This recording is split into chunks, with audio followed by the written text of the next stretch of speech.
The theme for tonight, I wanted to start introducing some things about the mindset stuff, the head stuff, the emotional eating, alongside some of the practical stuff, because some people need some practical support as well. You know, I mean, it's a three-pronged tool, as I'm always saying: surgery, dietary support, and psychological support. So there's three sort of things to it. For those of you that haven't met me before, who is your first time, very, very quickly, my name's Amanda Jane Duggan, and I am the owner of New Leaf Weight Loss Surgery. I am also a bariatric success coach, having trained in eating psychology, in eating disorders, NLP, EFT, lots of other different things. Emotional eating is my specialism, and sabotage. And my mission is to help as many bariatric patients be as successful as possible. And I'm absolutely convinced, after being around in this industry now for 6-7 years, that the first 12 months is easy. It's after that if the mindset and the relationship with food is not changed, where things start to get a little bit tricky. And a lot of people are finding that. So I'm absolutely passionate about trying to help people to change their mindset, change their limiting beliefs, change their sabotages, all of those things that stop us from being very, very, very, very most successful, not just with our weight loss surgery, but in life. When I do coaching with people, I tend to find that half of it's about the surgery and food and their relationship with food, but lots of it is about their relationship with themselves and others, because that is where the food drivers come from.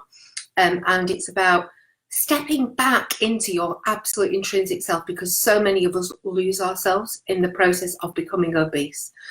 We forget what we're about, we forget what our purpose is, we forget who we are, what our alignment is, what our best self can be. And my job is to connect people back with that self and to let them shine in their light. And that is, you know, what I felt my journey was. I completely, after my surgery, losing 9.5 stone, and working on the head stuff at the same time, it's rocketed my whole life. I have a new career. I have a relationship with my husband that I never thought I'd have. Last couple of weeks ago, we renewed our vows with our 25-year celebration, and we were, to be fair, fit for divorce before that. So, you know, it's changed my life in so many ways. But there are so many people that really struggle with this process.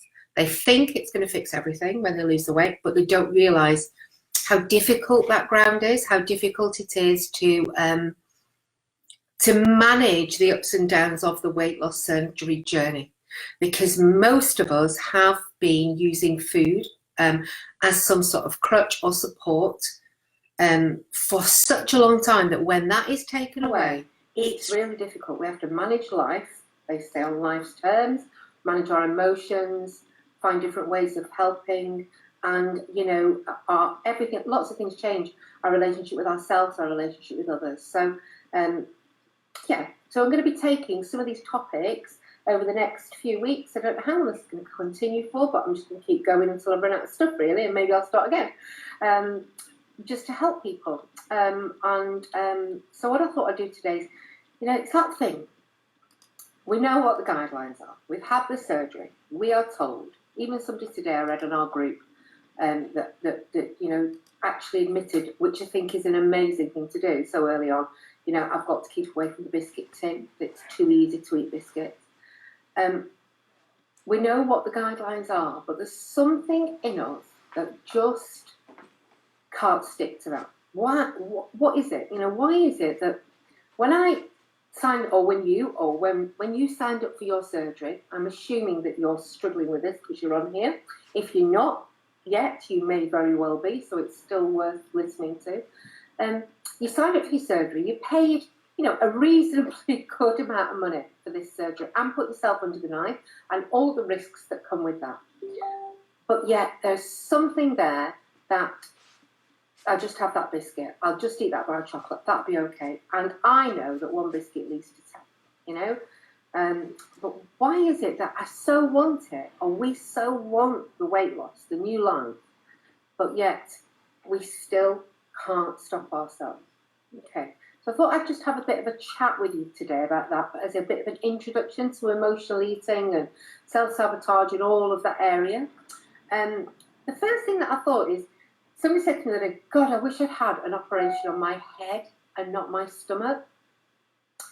And, you know, that's really struck a chord with me. I thought, you know what, I think that would have probably been much more successful for most people, because the stomach is just such a small part of it.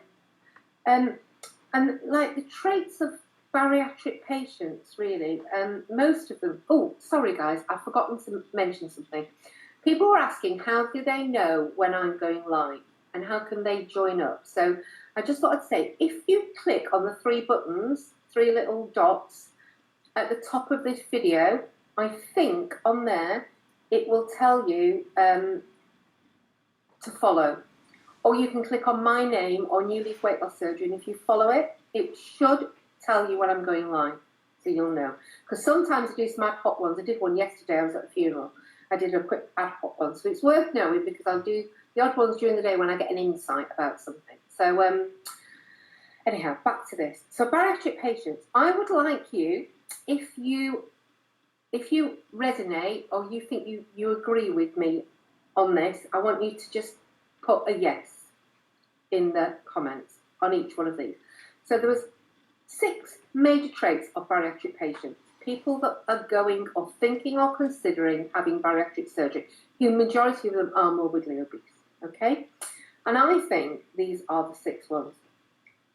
They have got to such a desperate stage that they want something that's going to do it quickly, because something that's going to take a long time just seems too far away. It's too difficult. So one of the main things is they want something quick, so a quick fix. If you think that that was or is you, can you put a yes in the comments, please? So quick fix. Yes in the comments.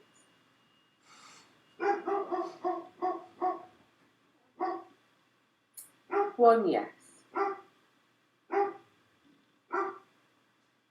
Oh, a few yeses, a few hearts. Lovely. Okay. The next one. Do you have a history of feeling a failure? Failed on this, can't do this. Can do failure attitude, particularly around food, diet, control in that way. If you do, put a yes in the comments. And I'm just going to write failure in there, and then I know which ones have said yes to which. Yes, yes, yes, yes. Okay, lovely. Do you have what I call lots of limiting beliefs? So, a limiting belief is something that you believe in your head you can't do. And the reason why it's a limiting belief is because it's only a belief. So, I will never lose weight. This will work for everybody else, but it won't work for me. I might lose a bit, but I'll not keep it up. I don't deserve to be thin and slim. I don't deserve to be happy. Those are the sort of things that we call limiting beliefs. Does any of you say that you've got limiting beliefs? Well done, Michelle. Okay, perfect. Do you think you're an all or nothing person? So I'm either on it or I'm off it. God, this was me. You know, I was on a diet on Monday morning, Thursday night, break it, then I'd eat everything Saturday for the weekend. I was either on it or nothing. There was no middle ground for me. There wasn't oh, well, I'll just have a treat, you know? Even with things like Weight Watchers, Slimming World, the minute I started to eat into my points or my sins or whatever it was, all bets were off. That was it. It was either all or nothing. Okay. Lovely. Hi, Belinda. Nice to see you, love. Yeah, so all or nothing thinking.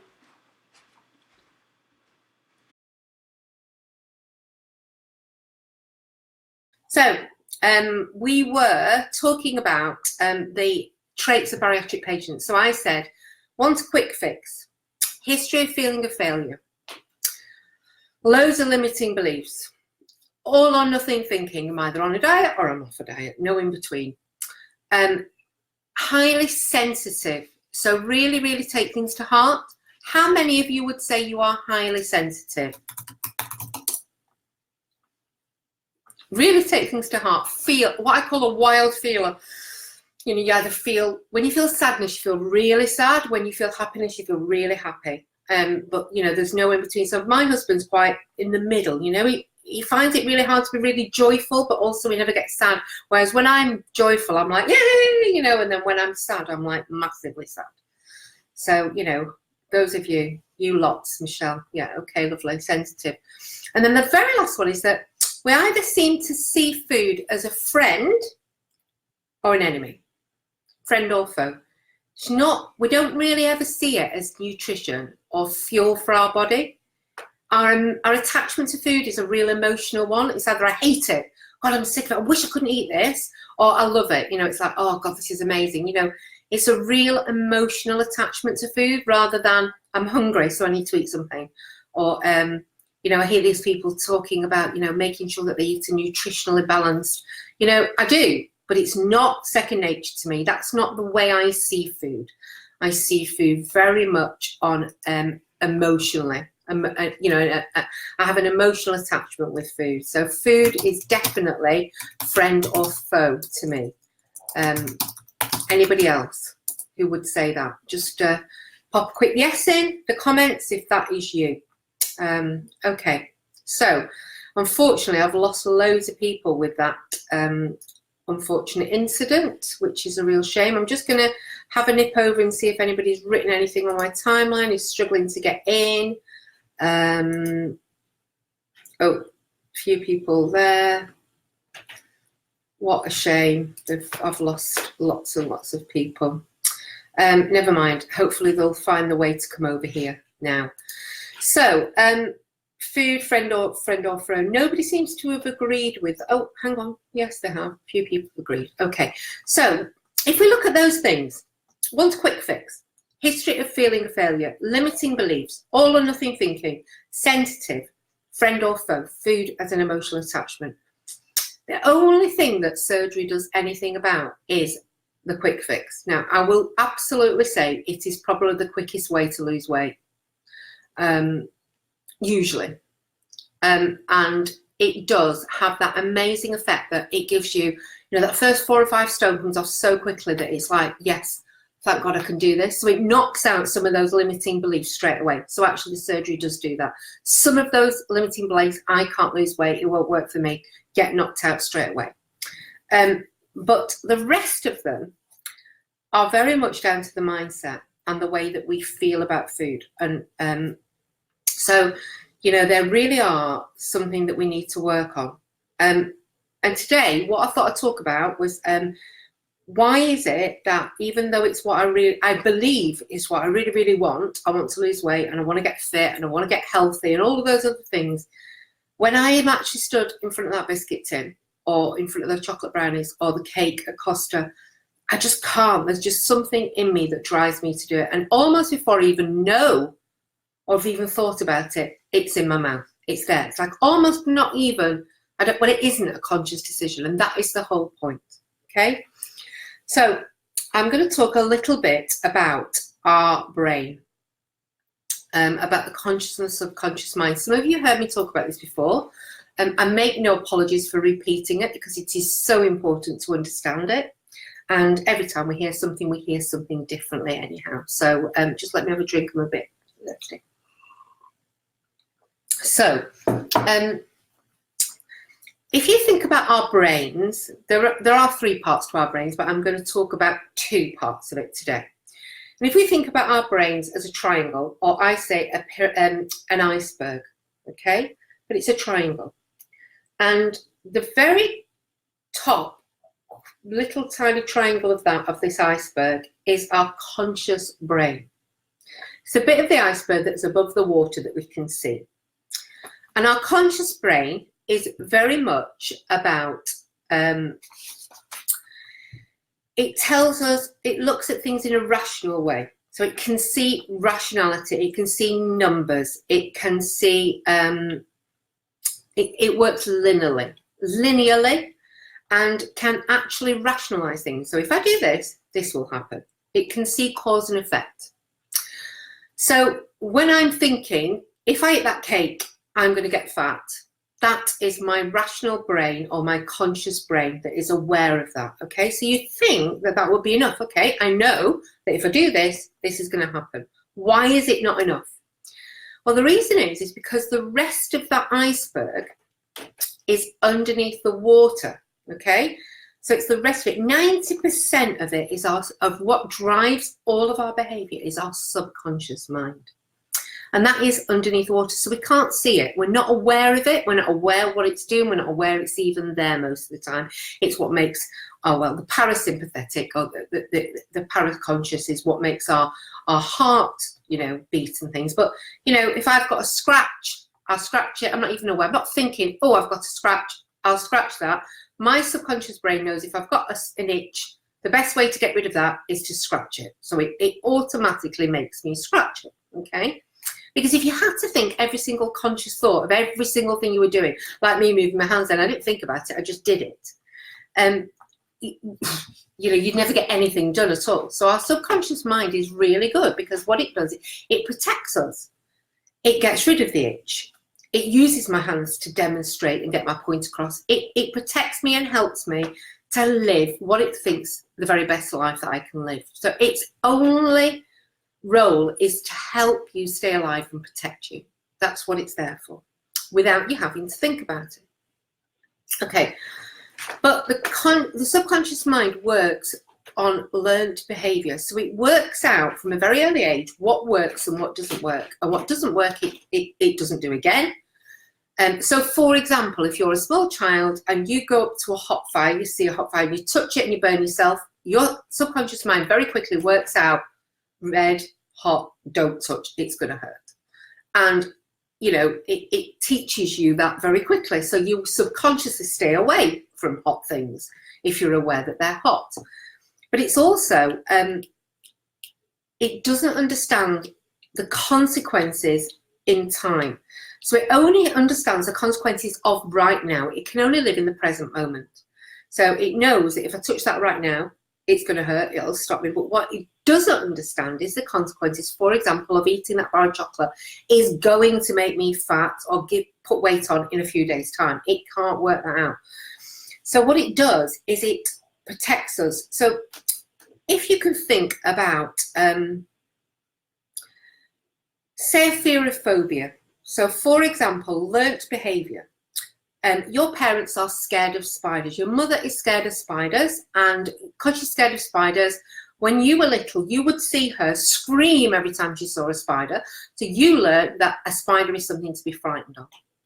Now, rationally, there is nothing, unless you're in somewhere like out of Mongolia or Australia where you've got these great big tarantulas that could bite you. But normal common garden house spiders really are nothing to be scared of because they can't hurt you. They're a lot smaller than you and they're not. But irrationally, your subconscious mind saw your mother screaming and thinks, beware. And it tells you to beware. So you're frightened of spiders. You don't know why you're frightened of spiders. You just know you are frightened of spiders because you've learned to be scared of them. You've been taught that, okay? And that is what your subconscious mind does with food.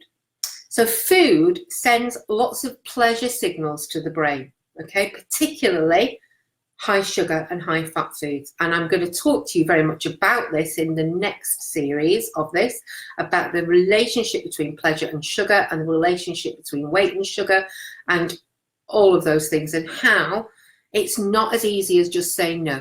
Because there is lots of drivers driving us towards eating the sugar all the time.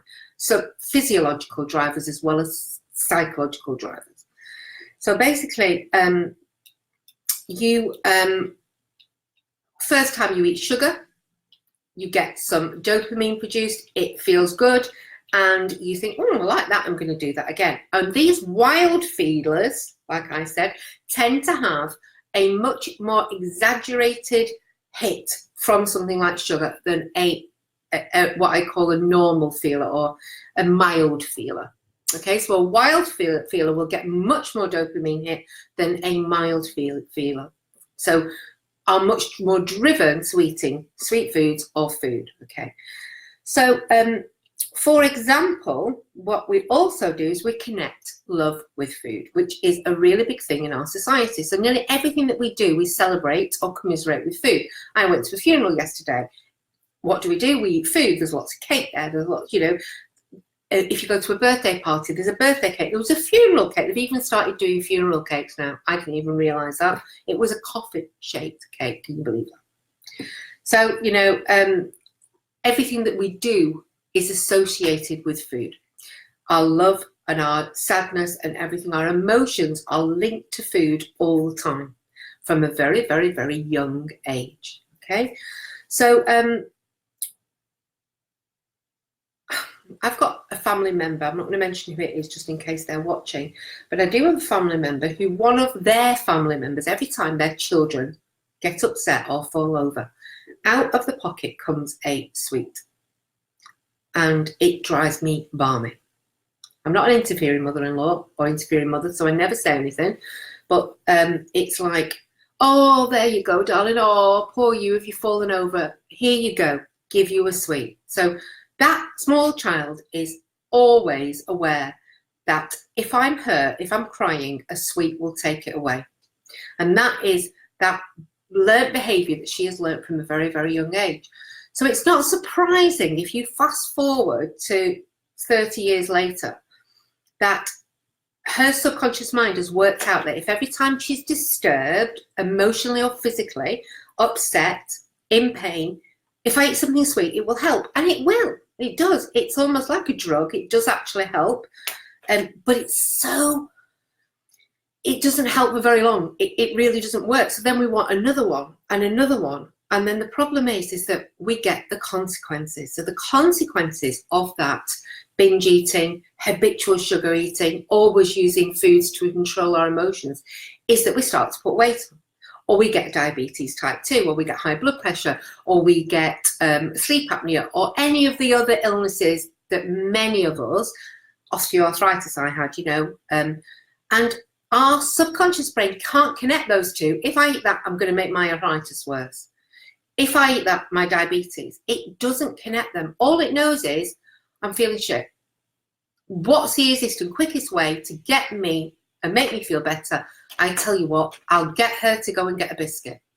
So the thought biscuit comes into your head and you find yourself, before you know it, wandering off to the biscuit tin and almost, well, it is subconsciously, you're there. Have you ever done it? You walk into the kitchen and you've got a biscuit or you've got a, I don't know, piece of cheese, whatever it is that you use or you connect with food or with helping you in your mouth before you know it. You think, how the hell did that happen? It's almost like driving down the road, you know, that driving down the road and you got somewhere and you don't know how you got there. Your subconscious mind has taken over and delivered you safely. But it can be quite frightening. You think, shit, anything could have happened whilst I was driving. I just wasn't aware at all that that was happening. You know, it's the same with food, okay? So it drives us, our subconscious mind just drives us to the easiest place to make us feel better. Now, a lot of you say, well, I wasn't feeling bad though. I wasn't feeling bad when I went. And this is the problem, is that we feel better. But it's a bit like if any of you have ever smoked. You start off, when you start off smoking, you think, why the hell did I eat this? It's horrible. So you only have a little bit of, smoke it. It tastes awful. You'll have a couple of puffs of it and you put it out. And then you think, there must be something in it because everybody else is doing it and they'll think it's great. I'm missing something here. So you'll try it again a week later. And then you'll try it again. And before you know it, even though you're not really sure, you think, well, I'll stop that now, but you can't. Because you are almost, with food, you're not using it for pleasure anymore. You're just using it to get to a place of ease. So you're actually just, if you like, topping up on the withdrawal for not having it anymore. And if any of you have ever tried to go cold turkey on sugar, you will completely understand that. It is like you need to sit on your hands. It's like, well, I don't know what to do with myself. I am just high-wired. I just can't. You get headaches, you feel sick. You know, it really is a drug. And it's almost like you're topping up that drug. They say coming off sugar is worse than coming off heroin. And I can completely agree with that because I actually don't know whether you know, but I stopped drinking 7 years ago, and I found that infinitely easier than stopping sugar, because it's everywhere. It's absolutely everywhere. So the only thing that we can do is to try to put things in place to help us. Try to put things in place to stop our conscious, subconscious mind and go, oh, hang on, that's my subconscious mind trying to keep me safe. It's okay, I've got this. I've got this, thank you very much. I know you're trying to protect me. I know you're trying to keep me safe, but actually it's not working anymore. It worked when I was 6 years old, but now I'm 40, or in my case, 54.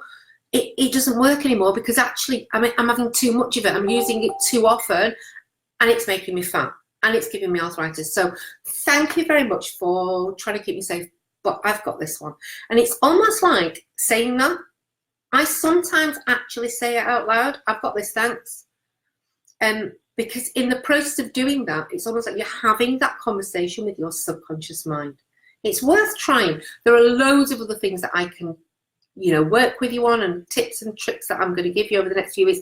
A lot of it, it's very difficult to do unless we're doing it in a closed coaching situation, because this is me just talking and giving you information. I can't really get back from you what you're feeling and help you with that. But if you need that or you want that, that is available. Just let me know, because you do that with lots of patients coaching. But I will try in these series is to give you as many tips and tricks as I can. So how else can you stop that? So the other thing that you can do is, everything is perception. Okay, what do I mean by that? I mean that spider, you being scared of that spider, is your learned behavior. Somebody else who's never had a parent that's scared of a spider would quite happily go and pick up that spider and play with it, because they've never been taught that. And so one biggest thing when I was doing my journey that I never understood is that my knowledge, or what I think is true, isn't true. It's only what I've been taught. It's only what I know today. And tomorrow I might know something that completely blasts my thoughts out of the universe, out of the equation. But we believe that what we believe is gospel truth, but it isn't. So we can unbelieve what we believe with help and support. We don't have to believe that I'll never lose weight, that I'm not worthy, that I am, all of these limiting beliefs. We don't have to believe that if I'm feeling this way, I've got to have a biscuit. It's the only way that I'm going to get over it. It's our choice, and we can find other ways to nurture and nourish ourselves that are infinitely better for us and will make us feel better. Because the one thing about using food, when you get to the stage that we're at, is that nearly every time we use food, what's going to happen is we're going to go, oh God, I wish I'd not done that. Why did I do it again? And that is just going to erode and knock our confidence again and make us feel worse. And then what do? We feel bad. Oh, tell you what, the subconscious mind is going, biscuit time. And it's a vicious circle. It's a roller coaster. So, finding other ways is so important to nourish us and help us. Hi, some of you are joining. I'm sorry, we had a bit of a technical problem and I had to restart this live. So it's in two parts, and lovely to see you. So that tells me that every time I practice a certain behavior, I am actually installing a pathway in my brain. So every time I scream at a spider, I am installing a pathway in my brain that spider is something to be frightened of. Every time I use food as an emotional support, I am telling my brain that is the best way of getting over it. And lots of us have emotional connections with food, and I'm going to talk about those in the next coming lives. Because, I know that I had a massive emotional connection with my grandmother and food.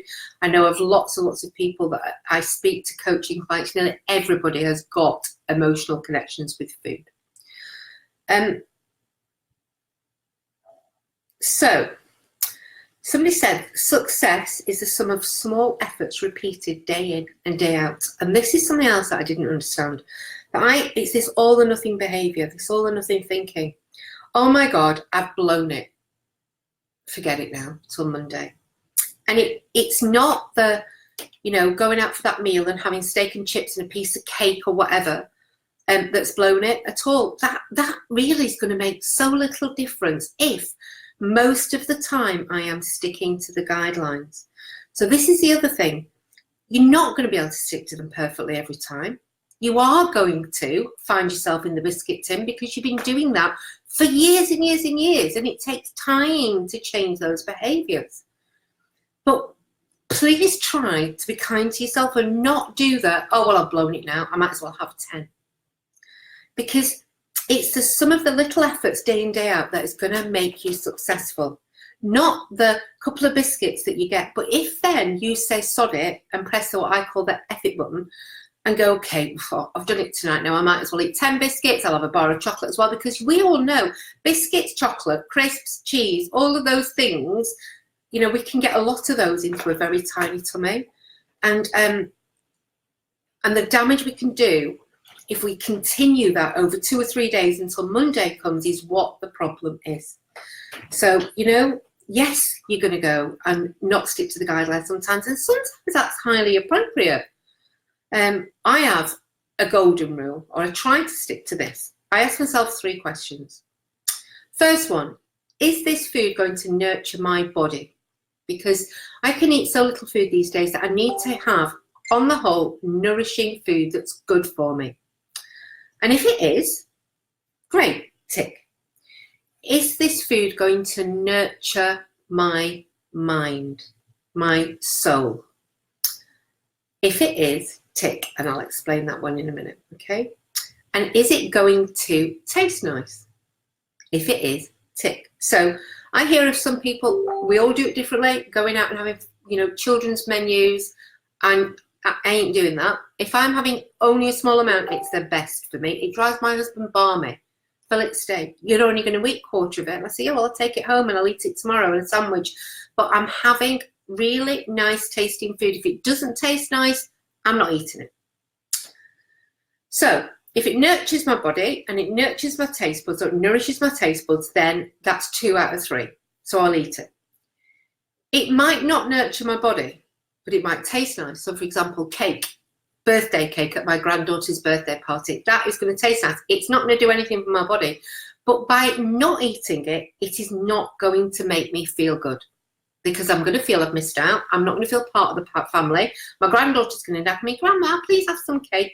So I will eat it. But when I eat it, I'll enjoy it and go, do you know what? This is the very best decision for me as a whole to eat this food. Because the likelihood is if I don't eat it, I'm going to feel deprived. I'm going to go home and I'm going to eat something else later. And it won't be that small piece when everybody else is there. It's going to be a huge piece or something else because I'm feeling deprived. So I ask myself those 3 questions. And if the answer to the 2 out of 3 is yes, I eat it, enjoy it, and I love it, and I allow myself to. I never eat in secret anymore. I never eat dessert on my own. I always share it with my husband. So I have a few rules that help me along the way to stick to those guidelines. And I suggest that you guys start off some of your own. Now, the very best thing you can do is to just get out of that all or nothing thinking and think, right, okay, from this minute today, I'm going to just change one thing. Now, the one thing I'm going to commit to doing and changing is I have found, and this is what we all do, we say, like, have occasional treat. So I have found that on a Saturday night, my husband and I were sitting in front of the TV and we would share a bar of chocolate. Share it. I always share it. So that's one of my rules. It's in, we'd share it. Woe bloody behind him if he ate more than his half. That'll kill him, really. But we would share it. And that was on a Saturday night. And that lasted for about 3 months. And then suddenly it became a Saturday and a Wednesday. And then it became a Saturday and Wednesday. But it wasn't be chocolate. It'd be something else that we'd bring in. And before I know it, nearly every evening, if we are in, we have started to have something about 8 or 9 o'clock in front of the television. And do you know what I said about that day in, day out? Some of the little things you do day in, day out are the things that make the difference. Well, that has, over the last 6 months, I've put about 3 pounds on. And I think it's purely just down to that. So I've decided that I am not eating anything in my front room. So if I want to do that, I'm going to have to come out, sit at the dining table, or go in the kitchen and do it. And I'm not going to do that because that is just not going to feel the same. It's the snuggling up in front of the TV with the dogs and the hubby. So I've made that decision that I'm not going to do that. So that's my one decision. Now, it will make a difference. If I stop doing that, it will definitely make a difference. So try to choose just one thing. And I would love you to try one thing too. So if you put on here, I'm going to leave it going for a few minutes. I'd love all of you that are on, just say I'm going to change one thing. So it could be, I'm not going to eat in a certain room. I'm not going to eat after a certain time at night. I'm not going to eat, I'm going to only ever eat dessert when there's somebody else there, or share a dessert. I'm going to eat off a small plate again. I'm going to get back into eating small portion sizes. I am going to eat protein at every meal because I've got out of that habit. I'm going to stop drinking with my meals. I've got back into that habit. One thing that you can change the habit on those guidelines, get back into that you've stopped doing, okay? Rather than going, oh my God, I'm not sticking to them all. I tell you what, I won't stick to any. What one thing are you going to change? Melinda's put, can you give an example where you can actually turn it down? Because I feel like I could rationalize anything. Well, I presume you're talking about turning down food. Well, if you were going to eat a piece of cake on your own in the kitchen, and there was no psychological advantage to eating that, Melinda. You know, for example, the only reason you're eating it is because it tastes good. You're craving it, but it's not nutritionally doing you any good. And you know that afterwards you're going to feel awful. So usually my thing for this is, if I'm going to feel awful afterwards, then it's not good for my soul. It's not good for my mind. But if I'm going to feel awful afterwards by not eating it, more awful, like with the birthday cake, I'm going to feel more awful not joining in that situation, then it's not good for my mind not to eat it. Does that make more sense? Yeah? So usually I'm going to feel guilt or shame after I've eaten it, then that is a no. But if I'm going to feel worse because I've not joined in, then that is a yes, I should go ahead with it. So stopping drinking with meals, I've noticed that coming back in.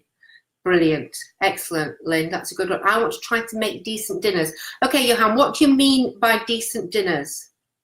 Do you mean protein-based dinners? Do you mean something that's more balanced? Or are you buying in dinners? Give me a little bit more of an understanding of what that is, and I'll come back to that in a minute. Hi, Bab. We're just about to finish, I'm afraid, today. Not long off finishing. So that is going to help you to create a new habit. Now, what I wanted to ask you guys as well today is, I'm getting quite a few requests from these lives for people to join the New Leaf Facebook support group.